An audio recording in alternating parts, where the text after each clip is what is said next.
Hi, everybody. Karen Roby here for Tech Republic with Jesus Vigo. And we're talking about, large amount of people now working from home, Jesus. And of course, a lot of them doing the lion's share of their work on iPads, a lot of them. And fortunately, some updates coming out here for iOS 13.4, some that people may or may not be aware of. So you've put together a great article here for us. For Tech Republic to go over some of these updates. So talk a little bit more about the updates and what people can expect. Okay. So basically the iOS 13 updates that have been coming out since the initial one, they've had a bit of a stigma being kind of buggy, causing issues here and there. One update fixes one, but kind of opens another. So 13.4, the newest one, it actually has been a kind of the culmination of Apple's focus on stabilizing the underlying OS while still adding some features. So 13.4 is the first in this line where you'll actually see that there's quite a few features that are in place that not only make productivity a little easier, like you mentioned, with individuals using iPads, but as well as stabilizing overall the OS. So you'll find better compatibility with apps, just like a smoother experience all around.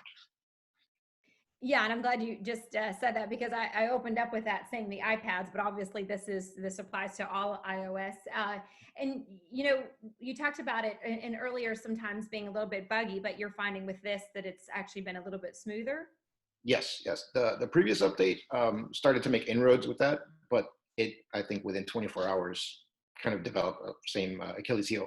13.4 has been out probably about a week now, and everything seems pretty good.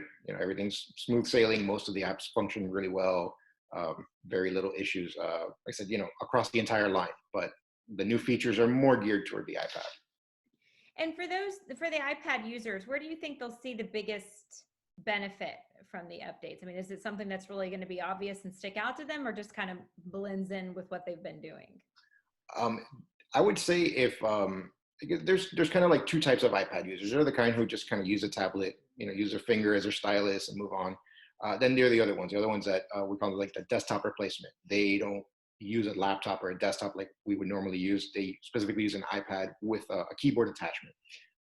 So for those individuals, that's where the lion's share of these updates are kind of aimed at, because they're going to have not only the keyboard access that they've had, but now it's including keyboard shortcuts and key remapping. So you can actually have like the shortcuts you would use on a laptop, like Control-C to copy something, or you can now apply that to the iPad.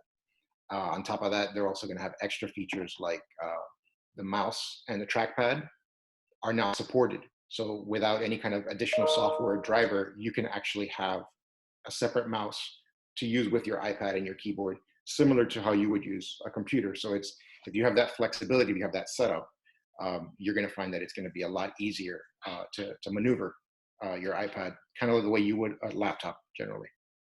Right, gotcha. And it seems like had a lot of updates lately. Is that right? Or they all kind of run together now a little bit for me? Yeah, no, I mean they're like the point but then they have like the minor points. So like the previous one was a 13.3.1. So they're like little fixes that are not quite important enough to make it to a full version increment, but they're usually fixing up, kind of filling the potholes that were left from the previous update. Yeah. Good way to put it. Yes. Yeah. Definitely. All right. Well, great. You always, Jesus, keep us up to date on things like this, letting people know what's coming down and what they can expect. So we certainly appreciate that. And I know you put this together. Is this all in one cheat sheet or an article, if you can remind me of that? One of the articles. Yeah. Okay. On an article there, of course, on Tech Republic. So make sure everybody, of course, certainly if you're an iOS user, that you check that out again on Tech Republic. Thanks so much for being with us.